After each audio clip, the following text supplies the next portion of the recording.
Hello, everyone, and thank you for joining us. I'm Eric Mackey, And I'm Christine Downs. and we're trainers for Northeast PBIS. We're going to be talking about creating and defining positive school-wide behavioral expectations. The content for this training was developed by Northeast PBIS and the Center on Positive Behavioral Interventions and Supports. At this point, you and your team have hopefully established a representative team and developed a brief statement of purpose, such as a mission or a vision statement. Here, we're going to be talking about setting expectations that will be used throughout your entire school. These expectations will be like a motto or a mantra for your school. These expectations will also be the cornerstone of the behaviors that you're going to be teaching to students. For more information, be sure to go to your Getting Started workbook and go to section 2B3. As we walk through the world, we're often given signs and prompts as to what we're not supposed to do. These give us some good guidance, but they often make you consider the behavior that you're not supposed to do. And it leaves a lot of territory around what you could do instead. We also know that students are very good at finding these loopholes and using these loopholes. Maybe you can't use a unicycle beyond the sign here, but could you use a bicycle? Or how about a motorcycle or a boat? We use the don't do strategy all the time in schools, but does the sign here really help students to know what they are supposed to do within this area? Instead, we want to identify and be clear with students what they are supposed to do, such as here we have be safe, be responsible, be respectful. When setting school-wide expectations, we want to first identify the values or the expectations that are important to your community. So we want to tap into the teachers, the students, the parents, and the broader community to identify what do we value, who are we as a school. You may actually already have some of these in place. You may have them as values, expectations, or as pillars. This is a helpful starting place, and there's no need to start from scratch. But you might want to test to see, are these still relevant, or maybe we need to tweak the language. As you start to develop and determine your values, you want to make sure to narrow them down to about 3 to 5 positive, easily remembered phrases, something like be kind, be resilient, and be proactive.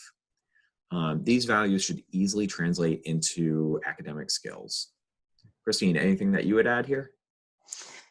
Just to always remember the context of the setting. A gym voice level is going to be different than a classroom voice level, and the culture of your school and its students and staff. Certainly. So here's a good example. Be safe, be respectful, and be responsible. Notice that there are only 3. They're phrased briefly, and they're phrased in the positive. Also notice that they've been translated into Spanish. Likely this is because the school has a significant Spanish-speaking population, and that's completely appropriate. We want to make sure that all students have access to what the values and the expectations are. And here's a high school example. This team worked to align their values in such a way that they could create this acronym called CARE, C-A-R-E, for community, accountability, respect, and excellence. Acronyms can be really quite helpful for teachers and students to remember what the values are, but they're not absolutely necessary, and sometimes they can take a long time to develop. So you don't necessarily need to spend a long time making an acronym happen if it's just not going to happen. Once you've identified your values and your expectations, then you want to define what they look like within each context. When we define them, we want to make sure that those definitions are clear so that if you were to read them, a student were to read them, or a parent were to read them, we would all know what we were looking at and looking for. And then we organize these in the form of a matrix. So the matrix organizes your values by setting and by the expectation. So you see across the left, you have the values: respect ourselves, respect others, and respect property.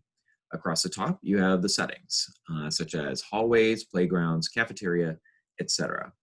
And then what you do is you identify what you want students to do and how you want them to behave within each of those contexts. So think about, as a team, how do we want our students to behave? What do we want them to do on the playground? What do we want them to do during assemblies?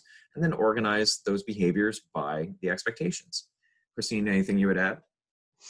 I find it's often helpful for students to teams to use the acronym OAT when they're deciding what they should put in each box. You want the items to be observable. I can see the student walking in the hallway. A is for acknowledgeable. I can hand the student an acknowledgement ticket because I see them wipe their feet before they get on the bus. And teachable, I can actually have a lesson about what it looks like to properly get and eat your food in the cafeteria. So always think, is it observable, acknowledgeable, and teachable? I really like that. Oh,